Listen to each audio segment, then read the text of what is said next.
নমস্কার বন্ধুরা, রান্নাবান্না তমালিকা চ্যানেল থেকে সবাইকে স্বাগত জানাই। আজ নিয়ে এসেছি গাজরের পায়েস। ভিডিওটি আপনারা শেষ পর্যন্ত দেখবেন। এখানে Mother Dairy cow milk 1 litre রয়েছে। লো টু মিডিয়াম ফ্লেমে 15 মিনিট জাল করে নিয়েছি। কড়াইতে 2 টেবিল চামচ ঘি দিয়েছি।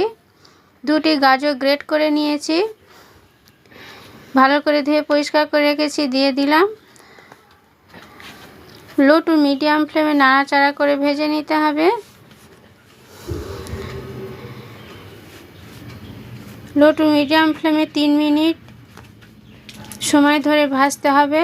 স্বাদ মতো লবণ দিলাম। লবণ দিলে গাজর সহজে নরম হয়ে যাবে, ভাজতে সুবিধা হবে। 3 মিনিট ভেজে নিয়েছি। জাল করা দুধ দিয়ে দেব। লো টু মিডিয়াম ফ্লেমে তৈরি করতে হবে। এখানে দুধ ব্যবহার করা হয়ে গেছে। গোবিন্দভোগ চাল 3 টেবিল চামচ নিয়েছি, মিক্সিতে গুঁড়ো করে নিয়েছি। বেশি মিহি গুঁড়ো করা হয়নি। ভালো করে নাড়াচাড়া করে মিশিয়ে নেব। কন্টিনিউ একটু নেড়ে দিতে হবে। এখানে 1 কাপ চিনি নিয়েছি, 3 টেবিল চামচ চিনি তুলে রেখেছি।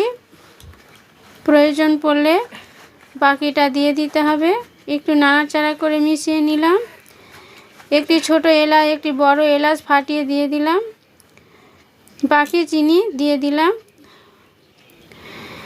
1 টেবিল চামচ কাজু বাদাম ভেঙে দিয়েছি। 3 টেবিল চামচ কিশমিশ দিয়েছি। বেশ সুন্দরভাবে ঘন হয়ে এসছে।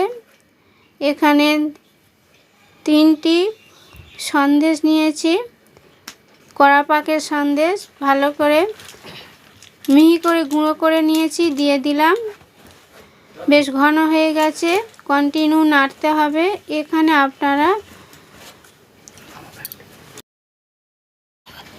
এখানে আপনারা খোয়া ক্ষীর ব্যবহার করতে পারেন। খোয়া ক্ষীর ব্যবহার করলে সব দোকানে সহজে পাওয়া যায় না, তাই আমি এখানে কড়া পাকের সন্দেশ ব্যবহার করেছি।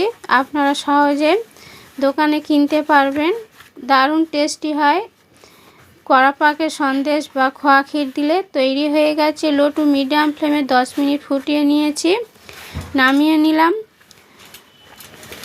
আপনারা তৈরি করবেন। আশা করছি আপনাদের খুব ভালো লাগবে। ভালো লাগলে লাইক, শেয়ার, সুন্দর একটি কমেন্ট করবেন।